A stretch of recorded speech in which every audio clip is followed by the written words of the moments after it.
E aproveito para consignar que a definição dos interesses sob o ângulo constitucional da população brasileira se faz presente um caleidoscópio, ou seja, se faz presente visões diversificadas sobre a matéria.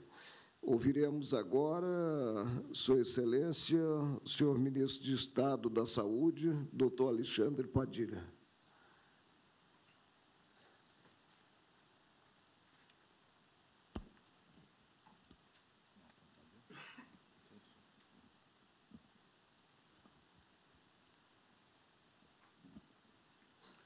Muito bom dia, senhor ministro Marco Aurélio Mello. Parabenizo o senhor mais uma vez pela oportunidade dada não só às visões diferentes desse caleidoscópio, como o senhor falou, mas também ao conjunto da população brasileira, da sociedade brasileira, para debater esse tema. É uma honra para o Ministério da Saúde, para o conjunto do Sistema Único de Saúde, esse debate vir para a Suprema Corte, para uma audiência pública como essa.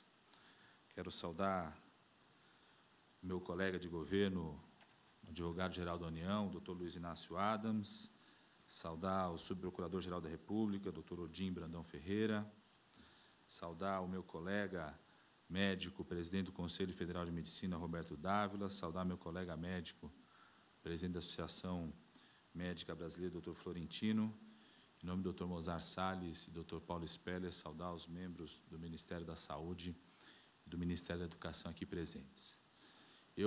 Senhor presidente, se o senhor permitir, eu vou usar o microfone, o hábito de dar aula, poder apontar aqui um conjunto de representações, se o senhor permitir essa possibilidade.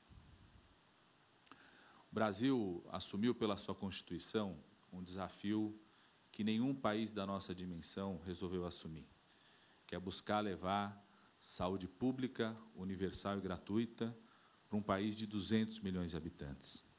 A rigor,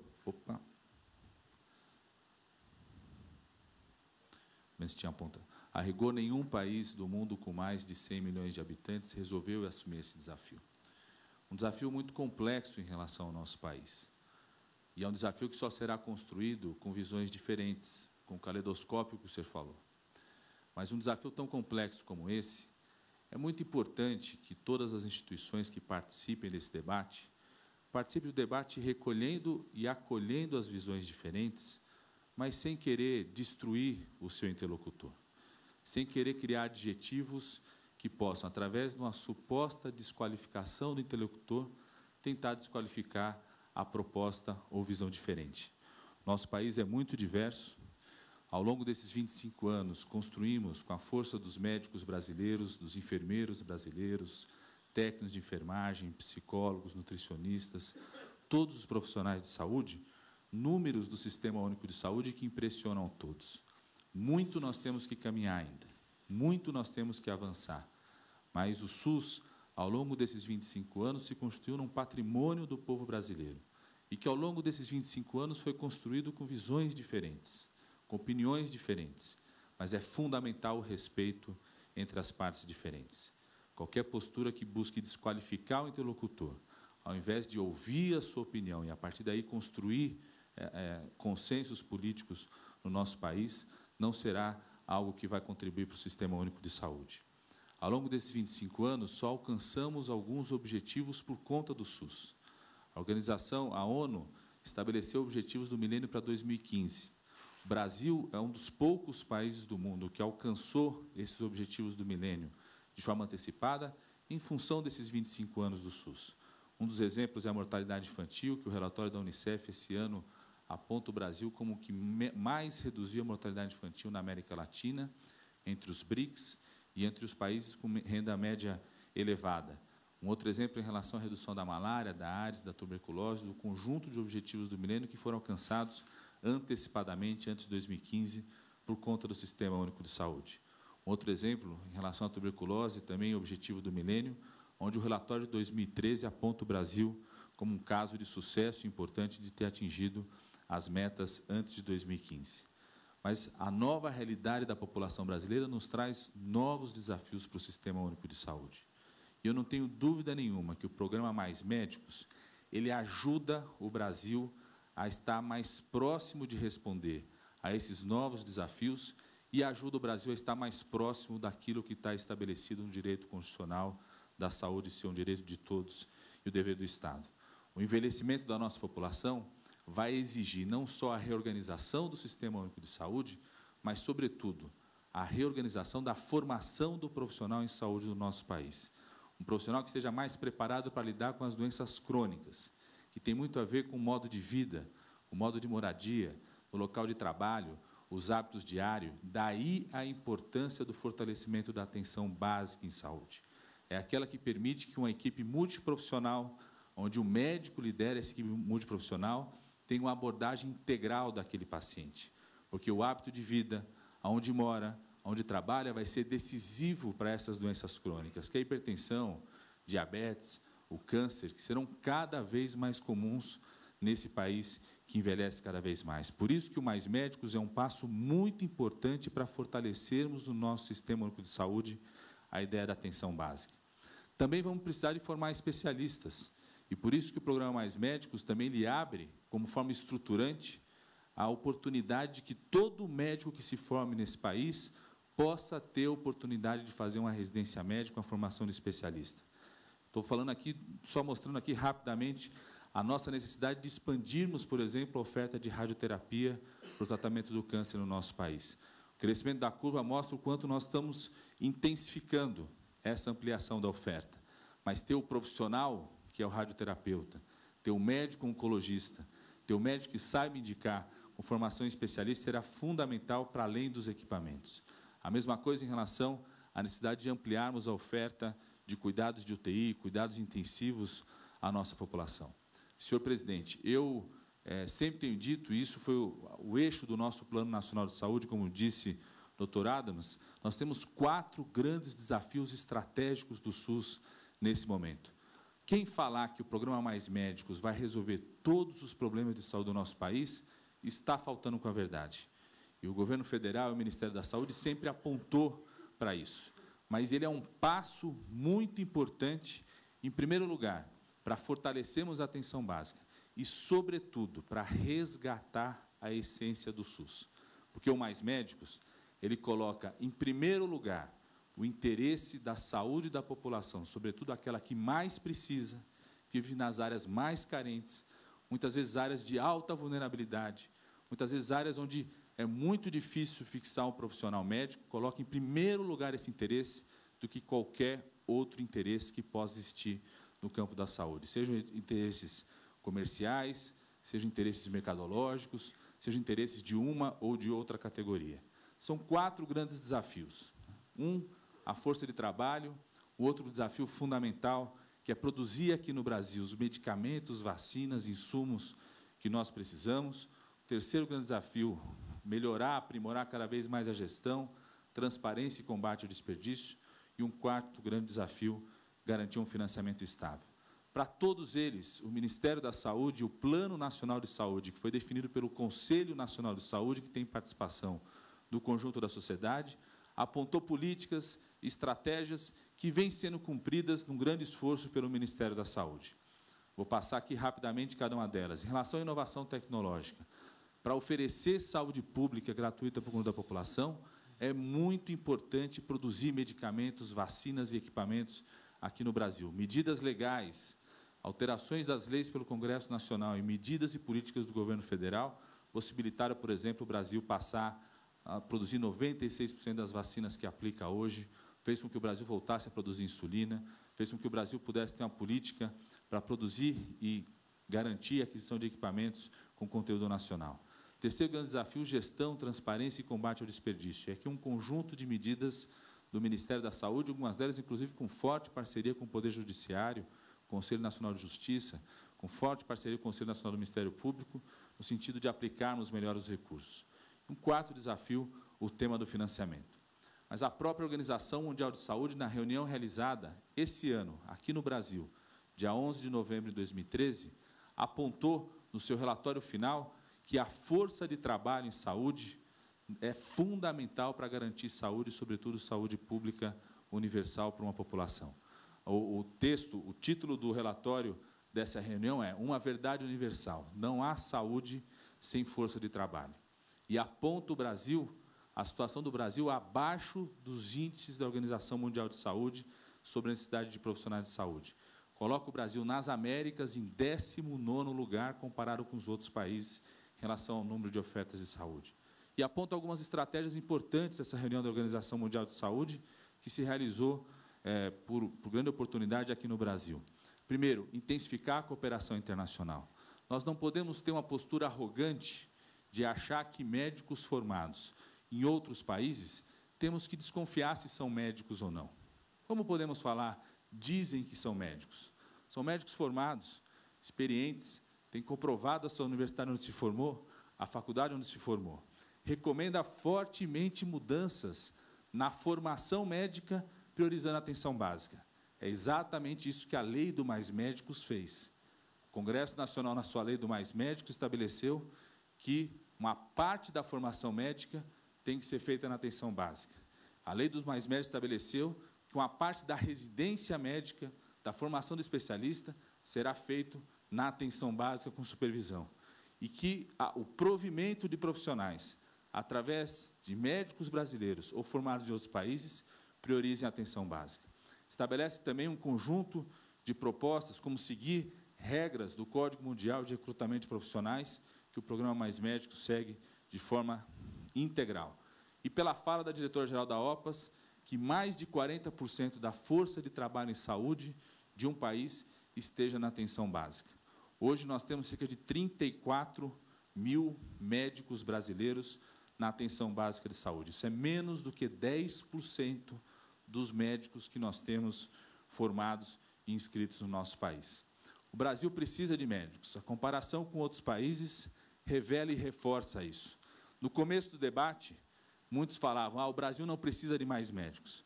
Ao longo do debate, todos os setores foram se convencendo que o Brasil precisa, sim, de mais médicos. O Brasil também precisa distribuir melhor os médicos que tem. Nós temos 5 estados que têm menos de um médico por habitante, a grande maioria dos estados brasileiros abaixo da média nacional, que está muito abaixo da média quando comparado com outros países que têm sistemas nacionais públicos. E quando a gente pega o volume de profissionais que estão na atenção básica, reforça que o Brasil não só precisa distribuir melhor regionalmente os médicos que tem, os médicos que vai formar, como é fundamental ter estímulos para que os profissionais estejam na atenção básica de saúde. Como eu falei, menos de 10% dos médicos brasileiros estão na atenção básica de saúde, quando a OPAS recomenda que 40% da força de trabalho em saúde esteja na atenção básica de saúde. Ao longo dos últimos anos, a oportunidade de novos empregos para profissionais médicos, a oportunidade de espaços abertos, postos de trabalhos abertos em relação aos médicos, foi muito superior do que comparado com as outras profissões de saúde. Essa linha laranja, nesse gráfico, seria a proporção de profissionais formados com empregos ofertados a esses profissionais, ou seja, 1 para 1. Para cada profissional formado, um emprego ofertado. Quando a gente percebe, de 2002 para cá, a linha azul, que é dos profissionais médicos, ficou sempre acima dessa proporção de empregos ofertados para profissionais formados, diferente das outras profissões. Por isso, também a urgência de um programa de oferta e formação de profissionais de saúde com foco na categoria médica, porque a realidade de mercado do médico é diferente do conjunto das outras profissões de saúde no nosso país. O Brasil também precisa de médicos especialistas. Esse é o dado da pesquisa feita em hospitais públicos e privados. Por isso, a importância do programa Mais Médicos gerar abertura de vagas de residência médica, de formação de especialistas, para que a gente possa ampliar a formação de especialistas no nosso país. Os dados mostram, essa é uma pesquisa feita por um jornal, não foi dado do Ministério da Saúde, que mostra que, ao longo dos anos, dos últimos anos, nós aumentamos mais em equipamentos, mais em infraestrutura, mais em novas unidades de saúde, do que proporcionalmente o aumento em relação ao número de médicos do nosso país. Nós precisamos ampliar a infraestrutura de saúde, nós precisamos ampliar equipamentos, precisamos melhorar o conjunto da infraestrutura. O Dr. Dávila mostrou fotos aqui, não sei se são fotos desse momento, se são fotos antigas, uma parte delas já mudaram essa realidade, mas nós precisamos ampliar muito os recursos de investimento e acelerar os recursos de infraestrutura, mas nos últimos anos nós temos ampliado mais infraestrutura do que formação de médicos no nosso país. O Programa Mais Médicos não foi a única medida do Ministério da Saúde em relação a esse tema. Desde janeiro de 2011, quando começou o governo da presidenta Dilma, uma série de medidas vem sendo tomadas no sentido de enfrentar essa realidade, de fazer com que a gente tenha médicos com formação mais concentrada na atenção básica, ampliar a formação de especialistas e poder atrair profissionais médicos para as áreas mais carentes. Uma série de medidas foram tomadas até janeiro de 2013. Em relação à criação do Provab, ampliação de vagas de residência, o Ministério da Saúde passou a colocar recursos próprios para a formação de residência, não só do Ministério da Educação. Em janeiro de 2013, nova leva de prefeitos fizeram a solicitação muito concreta à presidenta Dilma e começaram, a partir dali, uma intensa campanha, chamada também Cadê o Médico?, da importância do Ministério da Saúde fazer o que outros países do mundo fazem, que é ter programas de atração de médicos de outros países. Daí surgiu a medida provisória do Programa Mais Médicos, que já é lei, amplamente debatida no Congresso Nacional. Uma parte do debate que nós estamos fazendo aqui foi feita no Congresso Nacional e o legislador considerou não só que a medida provisória naquele momento era correta, tinha urgência e relevância, como aprimorou a medida provisória. Uma das ações, inclusive, desse aprimoramento da medida provisória, é não só ter ações que provêm médicos a curto prazo, ações que ampliam a formação de médicos, que ampliam a formação de especialistas, que busca melhorar a qualidade da formação do médico brasileiro, instituindo o chamado teste de progresso, que também é uma experiência ocorrida em outros países do mundo. A lei no Congresso Nacional estabelece isso a partir de um debate, inclusive, com o próprio Ministério da Saúde, e tomou uma decisão, o Congresso Nacional, de passar para o Ministério da Saúde o registro dos profissionais não formados no Brasil que participem do Mais Médicos. Aí eu queria aqui fazer um parênteses. Não é verdade dizer que se criou agora uma categoria diferente de médicos que atuam no Brasil e que não tem a validação de diploma aqui no Brasil. Antes mesmo do Mais Médicos, já tem regras claras de trazer médicos estrangeiros para o Brasil que não validam o diploma, participam de programas de intercâmbio, de formação de residência, de formação de especialistas, que atuam aqui no Brasil em serviço, atendem pacientes com acompanhamento, supervisão ou o programa de formação, sem necessariamente fazer a validação do diploma. O próprio Conselho Federal de Medicina tem um convênio com Cabo Verde, onde traz médicos de Cabo Verde para um programa de formação e de residência médica, que é formação em serviço, atende pacientes, num programa de formação em serviço. Inclusive, a maior parte, o doutor Dávila sabe disso, desses médicos de Cabo Verde foram formados em Cuba, em escolas médicas de Cuba, e que fazem um programa, inclusive, em parceria com o Conselho Federal de Medicina. Então, não estamos criando agora uma nova categoria. Já existia essa categoria anterior, da possibilidade de médicos formados fora do Brasil participarem de programas de intercâmbio, formação em serviço, que atendem pacientes com programas de supervisão acompanhados por universidades, e que o Congresso Nacional, a lei, agora é lei, estabeleceu regras claras, específicas para o Programa Mais Médicos, de como esses profissionais podem atuar no nosso país. Primeira ação do Programa Mais Médicos é o investimento em infraestrutura. E aqui é importante um conjunto de mudanças que estão acontecendo nessas unidades de saúde. Agora, eu posso afirmar por experiência pessoal, presidente Marco Aurélio Mello. Eu tinha acabado a minha residência médica, tinha passado no concurso de médico assistente do Hospital das Clínicas da Faculdade de Medicina da USP, e, naquele momento, nós assumimos um desafio, que foi não assumir o concurso de assistente e poder montar um núcleo do meu departamento da Faculdade de Medicina da USP no interior do estado do Pará. Nós fomos chamados para esse desafio. Fui sozinho no primeiro momento, depois outros médicos foram comigo, depois médicos residentes, estudantes, e eu posso dizer, a presença do médico no município que não tem estrutura de saúde também contribui para essa mudança, para a organização da estrutura de saúde nesse município. Aquelas regiões que nós fomos no final dos anos 90, hoje tem uma realidade diferente do que tinha antes de termos ido nesse programa, nesse núcleo da Faculdade de Medicina da USP. Outros países do mundo têm programas de recrutamento de médicos estrangeiros. Inglaterra, 37%, Estados Unidos, 25%. Não é verdade também que outros países não têm programas onde o médico vem atuar sem fazer a revalidação. Nós fomos estudar essas experiências, vimos experiências em Portugal. Portugal tem programas onde atua com atuação exclusiva em algumas áreas rurais, sem fazer revalidação. No Canadá, por anos. Na Austrália, até 10 anos sem fazer revalidação, fazendo um processo de avaliação por órgãos designados pelo governo australiano. Aqui, resultados, já terminando meu tempo, o que é a expressão real do programa Mais Médicos? Aqui o conjunto dos municípios que aderiram. Grande concentração na região norte do país, embora tenham, sim, realidades de periferia das grandes cidades do sul e sudeste que também aderiram. Aqui, já na primeira etapa do programa, vamos chegar até dezembro a mais de 6 mil médicos atuando, e vejam o colorido do mapa. Para onde estão indo esses profissionais médicos, mas não vão sozinhos. Vão com supervisão, vão com universidade próximas a eles, e, com isso, poder provocar mudanças na realidade dessas realidades. Nós vamos chegar, já em dezembro, à situação de todos os municípios do semiárido brasileiro, do Nordeste.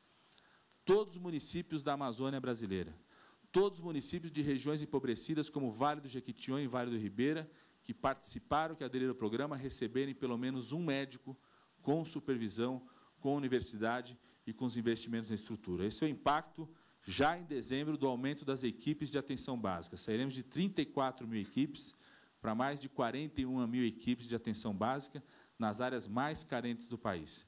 Poderia falar aqui do relato dos pacientes, das pessoas, próprio da imprensa, que ficam bastante evidentes do impacto inicial do programa e que, acredito, irá só se consolidar, porque a presença do médico nesses municípios certamente vai provocar mudanças na estrutura. Eu vi, por exemplo, o doutor William Bicalho, que está no município de Itaboraí, aderiu ao programa Mais Médicos, chegou lá, o município logo depois pegou recursos para reformar e ampliar a unidade de saúde, pegou esses recursos para reformar, ampliar e construir, hoje já está com recursos para construção, reforma e ampliação de 13 unidades de saúde, e a presença desses médicos nesses municípios vai fortalecer, sem dúvida alguma, a reestruturação desse serviço de saúde. Já vi que meu tempo se esgotou, senhor presidente. Quero agradecer mais uma vez a possibilidade de podermos fazer esse debate nessa casa e conjunto da sociedade brasileira em relação a esse passo que faz com que o Brasil se aproxime mais da sua responsabilidade constitucional de levar saúde para todos, sobretudo para aqueles que mais precisam. Agradeço o que veiculado pelo ministro Alexandre Padilha, o gestor maior do programa Mais Médicos, médicos ultrapassando, portanto, fronteiras. E devo registrar que é importantíssimo a junção desses dois predicados, o predicado técnico constitucional e o predicado humanístico, já que a ordem jurídica ela existe para beneficiar os cidadãos em geral. Vamos ter a participação do nosso subprocurador-geral da República, doutor Dim Brandão Ferreira. Com a palavra, Sua Excelência, e, mais uma vez, muito obrigado ao ministro Alexandre Padilha por ter acorrido a este encontro. E o encontro será, eu não tenho a menor dúvida, salutar para o bom desfecho das duas ações diretas de inconstitucionalidade. Eminente presidente, senhor ministro da Saúde, eu queria formular duas perguntas para ver se entendo um pouco melhor o sistema da lei. Quando a gente lê a lei, e depois nas exposições que já se fizeram aqui, a gente percebe que há duas grandes questões. A primeira questão é a reformulação dos cursos de medicina no país. E uma segunda questão é a aceitação, a recepção de médicos estrangeiros. Eu pergunto se essas duas coisas estão ligadas ou são, pelo menos, relativamente autônomas, de sorte que eventual invalidade de um aspecto poderia não contaminar o outro. Eu diria que as duas questões são ligadas. Primeiro, elas caminham de forma conjunta. a ampliação de cursos de medicina, sobretudo no interior do país, na periferia das grandes cidades, e a mudança, ampliação e mudança do perfil da residência médica, formação de residência médica, será, em primeiro lugar, decisivo para que as medidas de formação na atenção básica, de provimento na atenção básica, de atração de médicos dos países, possam ser medidas cada vez mais transitórias e não permanentes no nosso país.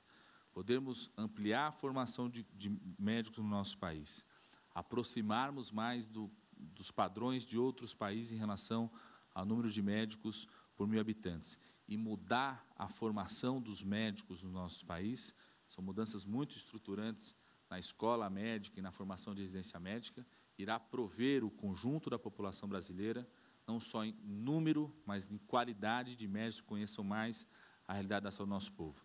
Isso pode permitir que, com o tempo, não se precise tanto atrair médicos de outros países que são médicos com experiência, com formação, vários deles de especialista, ou em saúde da família, ou em outras especialidades, e que vêm nesse sistema de intercâmbio, não só se aprimorarem também no Brasil, conhecerem a realidade brasileira. É muito bom um médico especialista conhecer outras realidades, realidade tão diversa quanto do nosso país. Eu sou infectologista e acho que qualquer profissional médico, qual seja a sua especialidade, não tem que interromper o seu processo de formação. Ser especialista numa área não significa você se aprimorar cada vez mais, você poder fazer outras especialidades. E a oportunidade de poder fazer uma especialidade em outro país é muito importante para o aprimoramento da formação desse médico. Mas, além disso, nós temos um ganho imediato com a presença desses médicos que vêm em formação. Um ganho mais imediato é, inclusive, poder, uma proposta de formação em serviço, poder garantir atendimento médico a uma parcela da nossa população que não tem esse atendimento. Mas nós temos um outro ganho, que é a presença desse médico, com a formação que ele faz aqui no Brasil, com a supervisão que é feita e com a experiência que ele tem, ajuda também a organizar os serviços de saúde onde ele está.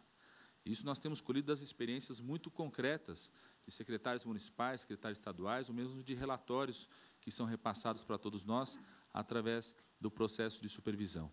A presença desses médicos ajuda a organizar o serviço, a trazer a experiência que eles trazem, a aprimorar o conjunto da equipe de saúde que atua com ele, ou seja, essa estratégia de prover profissional médico com formação em serviço, com supervisão, com um curso de especialidade para esses profissionais, tem contribuído também com o papel e a formação dos outros profissionais que atuam com esse profissional médico, ou seja, ganha o conjunto do sistema de saúde.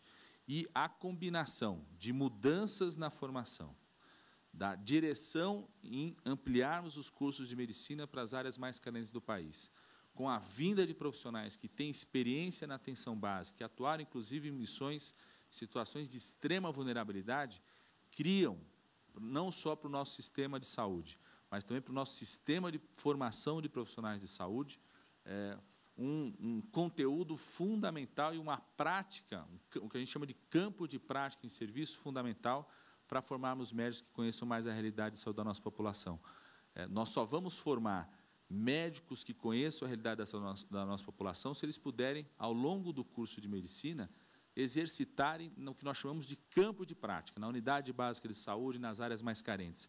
A vinda desses médicos de fora, quando for necessário, quando não temos número suficiente de médicos brasileiros para cumprir o atendimento na atenção básica, ajuda a fortalecer um campo de prática para a formação dos profissionais que nós estamos formando. Vou aqui, mais uma vez, falar da minha experiência pessoal. O fato de termos definido, na Faculdade de Medicina da USP, de montar um núcleo da Faculdade de Medicina da USP no interior do Pará, teve um impacto imediato para as populações, para a saúde da população daqueles municípios do interior do Pará, mas teve um impacto decisivo para a formação da Faculdade de Medicina da USP e da residência médica em formação de especialistas, de saúde da família, infectologia, clínica médica de especialidades, porque criou um campo de prática no interior do Pará, onde os profissionais de formação poderiam atuar. Então, por isso que são indissociáveis. As ações de vinda de profissionais têm um impacto imediato na saúde da nossa população, mas consolidam um campo de prática na atenção básica em saúde em áreas vulneráveis, não só em municípios remotos, mas no interior, na periferia das grandes cidades, que será fundamental para a expansão da escola médica, para a expansão da residência médica. Citar um exemplo daqui, subprocurador. Eu fui visitar, toda semana eu faço questão de estar numa unidade de base de saúde onde tem médicos do Mais Médicos, sejam médicos estrangeiros, sejam médicos brasileiros. Aqui em Samambaia, aqui em Brasília, temos um posto de saúde que estava reformado, estruturado, equipado, com recursos, inclusive, do programa do Ministério da Saúde, e que não tinha todas as suas equipes completas para atenção básica de saúde. Agora passou a ter, com médicos brasileiros e médicos estrangeiros que vieram. Agora ele se consolidou como um campo de prática para a formação, não só desses médicos que vieram, mas também para alunos de faculdades estaduais aqui de Brasília, de faculdades particulares de Brasília, tanto na graduação quanto na pós-graduação. Por isso, são indissociáveis. Fortalecer a atenção básica, consolidar a atenção básica, consolidar um campo de prática fundamental para formarmos médicos que conheçam mais a realidade da saúde do nosso povo. Satisfeito, doutor Dinho? Muito. Eu teria uma segunda objeção, e ela compartilha do doutor Dávila. Qual seria a objeção à submissão dos médicos estrangeiros ao exame convencional brasileiro? Perdão, permita-me uma reminiscência da minha clínica forense. Eu tive um mandado de segurança em segunda instância, passou pelas minhas mãos um médico estrangeiro que pedia a revalidação. E a entidade pública encarregada disso fez tantas exigências descabidas, tantos menos, que ele teve que ir ao judiciário para obter algo que, evidentemente, não se queria dar, propositalmente, não é? Então, indago, há razões objetivas pelas quais se não possa submeter um médico desse ao revalida, por exemplo? Eu diria que nós vamos conhecer as experiências mundiais, doutor Odin. Citei aqui 3 exemplos, Portugal, Canadá e Austrália. Todas essas 3 experiências mundiais, que são países, alguns deles com estágio da fortalecimento da atenção básica muito superior do que o nosso, outros em processo de estruturação, por exemplo, como acontece na região rural em Portugal. Todos esses 3 países adotaram estímulos de atração de médicos estrangeiros, mas com autorização exclusiva para poderem atuar exclusivamente naquela área. Ou seja, eles não passam pela validação do diploma nesses 3 países, nesses 3 programas, passam por uma avaliação por órgão designado pelo governo, pelo Ministério da Saúde, o Ministério de Recrutamento naquele momento, assim como a lei no Congresso Nacional estabeleceu um sistema de avaliação. Esses profissionais terão que passar por um processo de avaliação dos conhecimentos da atenção básica, mas não ganham o diploma validado exatamente para terem uma autorização exclusiva para atuarem naquelas áreas. E acho que isso é uma prerrogativa do país que faz um processo de recrutamento de profissionais, né? Que faz um processo de recrutamento de profissionais para um processo de intercâmbio e de formação de especialistas. Interessa ao Ministério da Saúde do Brasil, oferecermos, em primeiro lugar, para médicos brasileiros, se não tivermos número suficiente de médicos brasileiros, trazermos médicos de outros países num programa específico de intercâmbio, de formação, para atuar em áreas vulneráveis, com autorização exclusiva para atuar. E, por isso, não obrigar esses profissionais de fazer o seu processo de validação. Na medida que fizesse o processo de validação, teriam possibilidade de atuar em outras áreas que não é de interesse do Ministério da Saúde do nosso país em A3 profissionais para esse programa. Essa é a única situação específica? Não. Nós temos outros programas de atração de médicos estrangeiros, muito mais restritos, existiam muito tempo antes do Mais Médicos, que também atraem o profissional, sem exigir que ele faça uma validação do diploma aqui, com autorização exclusiva para participarem ou de programas que é de serviço com formação, como residência médica, e aí, em geral, são em hospitais de alta complexidade, ou de trocas de experiências, intercâmbios com as nossas instituições de formação, ou com atuação, por exemplo, na área de cooperação técnica, que nós já tínhamos antes, por exemplo, a vinda de médicos de outros países para supervisionar ações de vigilância, de cooperação técnica, ou seja, com autorização exclusiva para isso. Então, a ideia de criar autorização exclusiva não é algo inicial no Brasil, né, como também não é em outros países do mundo. A ideia de ofertar esses profissionais com autorização exclusiva, e por isso ele não fazer a revalidação do diploma, a autorização exclusiva passa por avaliação pelas universidades, são as universidades brasileiras que o avaliam, através do Ministério da Educação, certamente vai apresentar mais detalhadamente esse processo de avaliação. A lei, o Congresso Nacional aprimorou, então passaremos a cumprir aquilo que o Congresso Nacional estabeleceu na lei, onde ele vai passar por uma avaliação, são avaliação de conhecimentos na onde ele vai atuar, que é na atenção básica de saúde, para que você não traga um profissional que venha a disputar um mercado de trabalho que está extremamente aquecido. Então, nós faríamos um grande esforço de atração de profissionais e eles viriam para cá disputando um mercado de trabalho extremamente aquecido, reforçando a ideia, né, de atendimento de alta complexidade, super especialização. Nós achamos que o Mais Médicos vai ajudar a mudar também uma mentalidade que hoje existe no SUS, que saúde só se faz dentro de hospital. Muito bem. Muito obrigado. Mais uma vez, o agradecimento ao ministro Alexandre Padilha, inclusive quanto às respostas veiculadas, tendo presente o que sustentado e o que é arguído pelo nosso fiscal da lei, que é um Ministério Público personificado aqui no doutor Odim Brandão Ferreira. Vamos prosseguir.